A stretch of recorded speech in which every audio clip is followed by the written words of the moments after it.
perlakuan yang berbeda untuk misalkan di bulan April nih, yang 5.500 sama yang 35.000 ini, haruskah kita memperlakukan dua jenis bahan itu dengan berbeda? Itu kan suatu masalah, kita kan jadi bingung. Kita mengakuisisinya yang 5.500 sama 35.000 ini apakah harus berbeda? Apakah harus sama aja dipukul rata? Itu kan bingung. Nah, itu masalah yang pertama. Terus yang kedua, haruskah semua unit selesai selama periode waktu tertentu akan dianggap 100% dalam unit ekuivalen dengan mengabaikan tingkat penyelesaian produk dalam proses awal? Terus kalau tadi kan udah jelas-jelas yang pertanyaan pertama kan apakah kita harus membedakan ini gitu. Terus masalah yang kedua, apa nggak lebih baik yang kemarin tuh diabaikan aja, wes ya apalah iku gak usah direken, kita cuma memperhatikan yang baru aja. Yang baru sini kan 35.000, jadi ibaratnya yang 5.500 tuh neglected atau kita wes lah nggak baik nggak ada gitu. Jadi kita cuma memperhatikan yang 35.000. Apakah itu bisa diberlakukan seperti itu kan masalah juga. Kemudian masalah yang ketiga, haruskah kos produksi yang berasal dari produk dalam proses digabungkan dengan kos produksi ditambahkan periode sekarang untuk mendapatkan besaran kos ditambahkan ke departemen? Terus untuk yang ini kan, terus harus kayak gimana? Apakah ini di rata-rata? Jadi 5.500 di rata-rata sama 35.000 gitu. Nanti kosnya apa gimana? Nah, itu kan masalah juga. Jadi itulah pertanyaan-pertanyaan yang muncul ketika ada perbedaan nilai itu yang harus kita pikirkan di dalam otak kayak gitu. Oke, lanjut. Nah, dalam menyelesaikan masalah yang itu tadi, terdapat dua metode yang dapat digunakan, yaitu metode rata-rata berbobot dan metode masuk pertama keluar pertama. Jadi ada metode rata-rata berbobot dan metode FIFO, first in first out. Di situ ada rumusnya gitu. Dilihat aja rumusnya, langsung kita praktek ke contoh soalnya. Tarat. Nah, sambil dibuka di modulnya di halaman 7.18. Ya, sambil diperhatikan. Di situ ada soal bahwa PDB awal dengan bahan baku dan konversi 40%. Itu 800. Kemudian jadi 800 ini adalah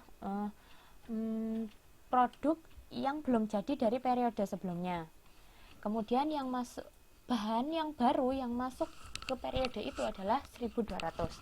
Di total otomatis kan ada 2.000. 800 ditambah 1.200. Nah, dari 2.000 ini yang produk selesai dan ditransfer itu adalah 1.800. Berarti kan nyisa 200 nih. Nyisa 200. Nah, 200 ini kan yang bakal diproses di periode selanjutnya. Kayak gitu. Jadi saya ulangi lagi, ada 800 dari periode kemarin yang akan diproses di periode sekarang. Kemudian ditambahkan yang baru 1.200. Nah, total kan berarti 2.000. Dari 2.000 ini yang selesai dan ditransfer itu 1.800, menyisakan 200 yang akan diproses di periode selanjutnya. Kos PDP awal adalah 155.600, sedangkan kos produksi ditambahkan di departemen 608 juta. Kalau menggunakan unit ekuivalen, caranya kayak gini. 1.800 produk selesai dikali 200 PDP akhir dikali 20%. Sebesar 1.840, dan cara kos rata-rata bobotan itu 155.600 ditambah 608 dibagi unit ekuivalennya, dapatlah segitu. Sedangkan kalau metode FIFO itu caranya 1.800 itu kan produk selesai dan ditransfer kan 1.800 dikurangi 800 PDP awal ditambah 800 PDP awal dikali 60%. Lah 60% ini adalah ini dari 100%. Di sini tadi kan kalau PDP awalnya kan bahan baku dan konversinya kan 40%. Nah, kalau yang ini cara menghitungnya, kalau yang di bagian ini kan 800 PDP awal kali 60%. 60% itu adalah hasil dari 100% dikurangi 40% yang ini. Jadi ini 800 ini PDP awal dikali 100% kurangi 40% adalah 60%. Terus ditambah 200 PDP akhir dikali 20%. Jadi ini 20% dikali 200. Gitu. Saya ulangi lagi, jadi 1800 produk selesai dikurangi 800 PDP awal ditambah 800 yang ini dikali 100% kurangi 40%, kemudian ditambah 200 dikali 20%. Dapatlah 1520 unit ekuivalen. Dan cara mengetahui cost unitnya kalau misalkan menggunakan FIFO itu adalah 608 itu dari ini kos produksi ditambahkan di departemen dibagi unit ekuivalen, dapatlah 400.000 per unit gitu. Beda kan hasilnya untuk rata-rata berbobot dan FIFO, tergantung mau pakai metode yang mana. Dan disitu juga ada perbedaan metode rata-rata berbobot dan FIFO dalam sistem cost proses. Jadi intinya kan kalau esensinya sama seperti yang udah kita pelajari waktu kita menggunakan metode perpetual, itu kan ada FIFO sama ada rata-rata berbobot. Sebenarnya esensinya sama. Di situ untuk perbedaannya bisa dibaca dan itu sebenarnya nggak seberapa penting sih. Yang jelas konsepnya aja dipahami, cara menghitung unit ekuivalen dan cost rata-ratanya, cost unitnya untuk masing-masing metode ini. Sampai sini untuk caranya ada yang dibingungkan? Apa? Sudah paham? Kalau memang sudah paham, saya lanjutkan ke yang berikutnya. Kalau ada yang nggak ngerti langsung ditanyakan aja ya. Ini masih belum apa-apa. Nanti ada perhitungannya lebih kompleksnya tentang masing-masing metode ini. Nah, saya siapkan lagi PowerPoint-nya. Sekarang sambil dilihat di modul yang halaman 7.20 ya. Di 7 halaman 20 itu contoh soalnya untuk yang mempelajari lebih dalam terkait dengan metode rata-rata berbobot dan metode FIFO untuk membuat laporan kos produksi di mana maksudnya laporan kos produksi untuk yang kasus kedua ini. Jadi sambil diperhatikan. Nah, ini udah muncul. Yang di halaman 7.20 di situ kan ada soal itu ya.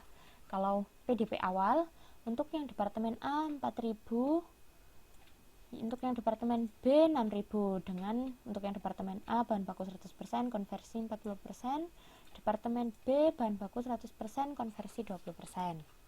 Terus unit masuk ke proses itu sebesar 40.000. Jadi yang baru itu 40.000. Sedang kemudian yang ditransfer ke departemen kedua itu 35.000. Berarti kan otomatis tadi kan kalau PDB awal 4.000 kemudian yang unit yang dimasukkan ke proses 40.000, berarti total kan terdapat 44.000 yang masuk ke departemen A. Nah, dari 44.000 ini 35.000 ditransfer ke departemen 2. Berarti terdapat nanti yang sisa di akhir periode adalah 9.000. Nih, 9.000 ini kan ada sisa 9.000. Terus untuk yang departemen B, PDP awalnya 6.000. Kemudian yang ditambah tadi kan yang masuk ke departemen B kan 35.000. Berarti kan 35.000 ditambah 6.000 itu 41.000. 41.000 kemudian yang penambahan unit di departemen 2 adalah 5.000. Berarti tadi 41.000 ditambah 5.000 46.000. 46.000. Nah, yang ditransfer ke produk jadi 44.000, berarti di akhir periode sisa 2.000 yang belum selesai. Gitu. Tuh. Kemudian proporsi cost transferan dalam PDP awal jelas nggak ada karena kan departemen A departemen pertama, sedangkan departemen yang kedua 60 juta.